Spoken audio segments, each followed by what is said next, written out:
구독자 여러분 안녕하세요. 전 에듀테크 기업 호드랩스를 창업하고 3년 반째 운영하고 있는 김민우라고 합니다.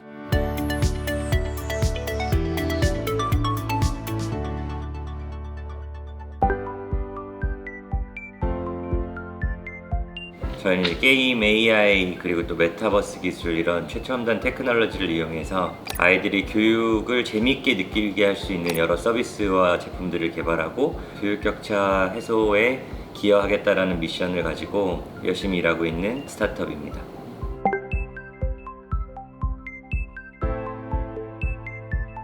저는 다른 분들처럼 이렇게 그 아이디어를 가지고 창업을 한 건 아니고요. 제가 한국 대표로 근무하고 있던 키드앱티브라는 실리콘밸리 회사가 호두 잉글리시라는 서비스를 가지고 있었어요. 그 회사가 이제 M&A 얘기가 진행이 되면서 그 회사를 살려고 하는 쪽에서 이제 호두 잉글리시라는 게임형 프로덕트는 사지 않겠다고 이야기를 하셔가지고 그 회사가 이제 호두 잉글리시를 매각해야 될 상황이었습니다. 호두 잉글리시의 매각을 제가 진행을 해보다가 이게 워낙 고퀄리티의 게임 기술을 접목한 교육 서비스다 보니까 교육 회사들이 이거를 사서 운영할 수 없다고 좀 난색을 표명했어요.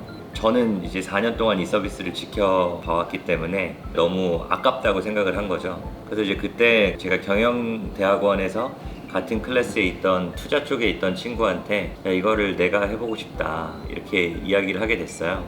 굉장히 제가 운이 좋았던 거는 이제 그 친구 자녀들이 한 3년 동안 호두 잉글리시를 저 때문에 하고 있었거든요. 근데 그 아이들이 영어를 좋아하게 되고 또 이제 유학까지 가게 되고 이런 것들을 경험했던 이제 그 친구가 이제 형이 직접 할 거면 우리가 투자를 해보겠다 이렇게 해줘가지고 투자를 받아서 제가 일하던 회사에다 돈을 주고 사서 창업을 하게 된 거죠.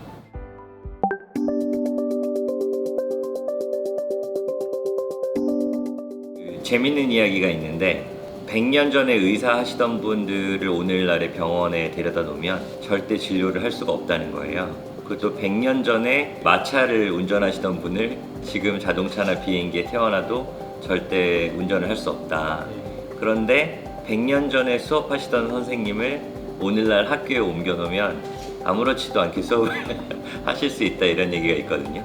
그러니까 그만큼 교육이 오랫동안 변하지 않았던 되게 보수적인 영역이에요. 그런데 이번에 코로나 때도 이제 많은 분들이 경험을 하셨겠지만 이제는 선생님이 그룹의 아이들을 데리고 직접 이렇게 대면해서 수업하시는 것만으로는 교육 서비스를 효율적으로 제공하는데 큰 한계들을 보이고 있거든요. 원래는 20명의 아이들만 가르칠 수 있던 선생님들의 노하우와 지식을 기술을 활용해서 뭔가 재생산하고 그리고 선생님들이 아이에 대해서 이해하시는 데 걸리는 시간을 줄여드리고 또 아이들마다 맞춤형 교육을 제공받을 수 있는 인프라를 만들어 놓으면 뭔가 교육의 효율성이 극대화될 수 있다라고 생각이 들고 그때 꼭 필요한 것이 에듀테크라고 저는 생각하고 있습니다.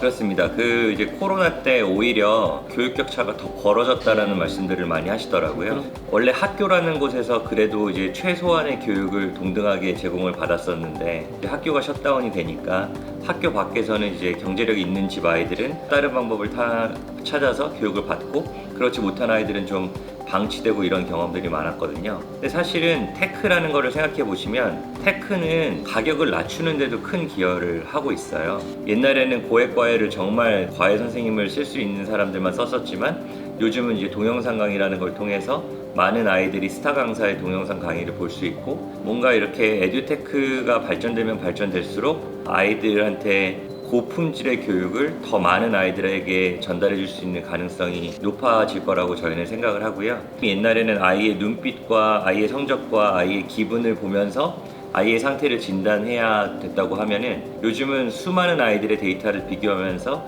AI가 어떤 아이한테 최고로 잘 맞는 학습이나 서비스를 추천할 수 있는 방향으로 가고 있거든요. 그래서 옛날에는 그렇게 사람에게 의존해야 됐기 때문에 고가의 어떤 서비스들이 이제는 AI나 이런 기술을 이용해서 보편화되면서 교육 평등에도 많은 기여를 할 거라고 기대하고 있습니다.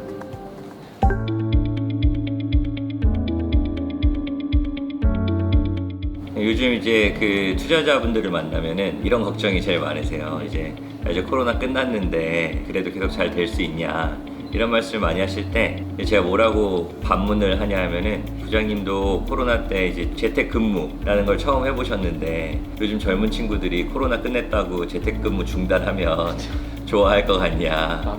네, 반발이 엄청 많겠죠. 그러니까 직장인들은 코로나를 통해서 재택근무라는 거에 대해서 눈을 뜬 거고, 어머님들은 코로나를 통해서 비대면 교육에 대해서 아주 눈을 뜨신 거예요. 저희 와이프만 해도 코로나 이전에는 온라인 교육에 대해서 그렇게 관심을 가지지 않았거든요. 근데 코로나 때 온라인 교육을 반강제로 시키게 되다 보니까 이게 생각보다 괜찮은 거예요. 어머님들 입장에서는 셔틀을 타고 이동하는 시간도 줄어들고, 그리고 안전 문제에서도 해방되고, 그리고 아이들이 시간을 더 효율적으로 쓸 수 있고, 그리고 또 코로나를 통해서 집집마다 디지털 디바이스를 많이 업그레이드 하시고, 또 어머님들이 이렇게 인터넷을 연결하거나 이런 것들에도 굉장히 익숙해지셨거든요.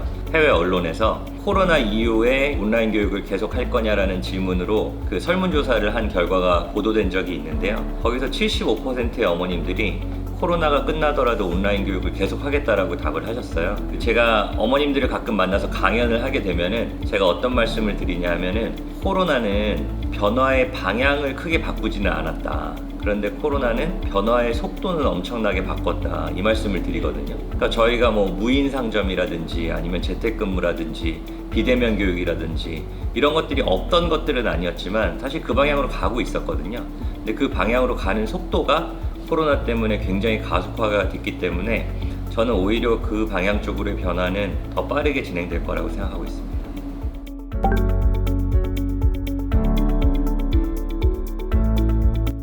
그 한 10년쯤 전에 교육 쪽에 에듀테인먼트라는 단어가 유행했었거든요. 근데 에듀테인먼트라는 단어가 에듀케이션과 엔터테인먼트를 합친 말이잖아요.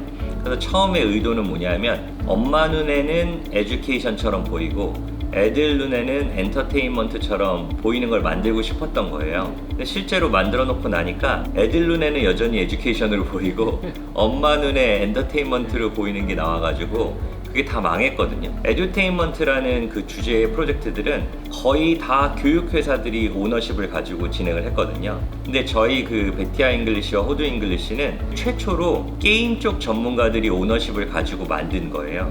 교육회사에서 게임을 흉내낸 프로덕트들에 비해서 저희는 게임 전문가들이 만들었기 때문에 일단 아이들의 흥미를 이끄는 데 성공을 했고, 게임 회사들이 사실은 교육 쪽 프로젝트를 잘 하지 않거든요. 그러니까 존재하는 에듀테크 서비스 중에 저희 베티아 잉글리시처럼 게임성을 높이 보장받은 그런 서비스들이 없었던 거죠. 그래서 되게 재밌는 거는 그 이번에 구글 창구 프로그램에서 게임 부분에서 1등으로 선정이 된 거예요. 그러니까 저희가 교육 분야에서 선정이 된 게 아니고 게임 분야에서 1등으로 선정이 됐거든요. 근데 그 얘기는 저희가 갖고 있는 게임성이나 그래픽, 사운드, 효과 이런 것들이 아이들이 늘상 재밌어서 하는 게임들과 비견해도 떨어지지 않는 수준을 확보했다, 이렇게 저희는 생각하고 있고요. 또 주목을 받았던 부분이 음성인식 엔진 기술로 구현을 했어요. 그래서 RPG라고 롤플레잉 게임이라고 아이들이 되게 익숙한 미션을 해결하면서 게임을 진행하는 방식으로 저희가 구성이 되어 있는데, 보통 RPG 게임에서는 미션을 수행할 때 키보드나 마우스를 써서 진행을 하거든요. 근데 저희는 그거를 음성인식으로 구현을 한 거예요. 그래서 아이들이 미션을 수행할 때 영어로 말을 하지 않으면 게임이 진행 안 되도록 구성이 되어 있거든요. 그래서 그런 것들 때문에 어머님들이 처음에는 이거 너무 게임 같은데 이러면서 걱정하시다가 게임을 시작하고 5분만 지나면 아이들이 막 영어로 말을 하니까 그 부분 때문에 진짜 이게 효과가 있구나, 이렇게 많이 생각을 해주시고 어머님들이 많이 아이들에게 권장을 해주시는 것 같습니다.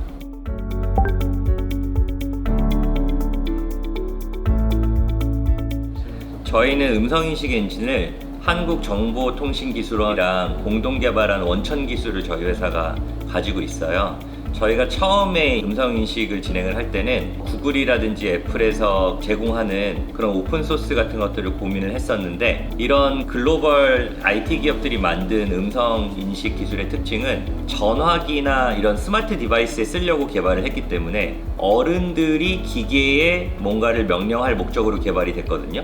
근데 그러다 보니까 어른들 목소리는 두껍고 성조가 아이들과 완전 달라요. 그래서 그런 음성인식 엔진들은 어른 목소리는 굉장히 잘 알아듣지만 아이들 음성은 전혀 이해를 못하는 그런 것들을 저희가 발견을 해서 직접 개발한 음성인식 엔진을 썼어요. 저희가 또 럭키했던 게 사실 음성인식 엔진의 정확도를 높이려면 음성 데이터가 엄청 많이 필요하거든요. 근데 음성의 데이터를 확보하려면 아이들한테 뭔가를 읽게 시켜야 되잖아요. 근데 아이들한테 이런 딱딱한 종이를 주고 야 이거 5시간 동안 읽어라 이러면 아이들이 읽을 리가 없지 않습니까? 근데 저희가 이제 게임 안에서 아이들한테 말을 시키다 보니까 처음에 저희가 음성인식 정확도가 안 높았을 때도 애들이 인내심을 해가지고 얘기를 해준 거예요. 그 덕분에 저희가 머신러닝 기술을 이용해서 음성인식 엔진 정확도를 굉장히 단시간에 올릴 수 있었어요. 지금 갖고 있는 음성인식 엔진은 이런 일상 소음이 있는 환경에서 아이들 목소리를 처리하는 정확도가 87% 정도 나오거든요.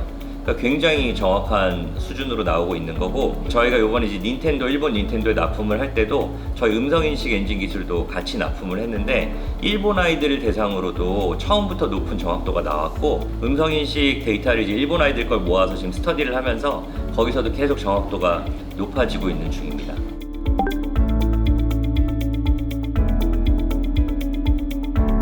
올해 하반기나 내년 초가 되면은 저희가 게임 안에서 가상세계에서 일어난 아이들의 학습자 데이터를 중심으로 실시간 화상영어와 연결해서 아이들이 맞춤형 교육을 받을 수 있는 그런 것들을 저희가 생각하는 메타버스형 서비스의 첫 번째 단계로 론칭하려고 준비하고 있습니다. 올해 그 맞춤형 교환 자동 생성 시스템에 대한 특허를 받았어요. 게임에서 일어난 데이터를 분석해가지고 이 학생한테 맞는 교재를 자동으로 만들어주는 특허거든요. 저희가 아이의 데이터를 분석해서 자동 교환을 만들어드리면 그 교환을 갖고 수업을 하시는 거죠.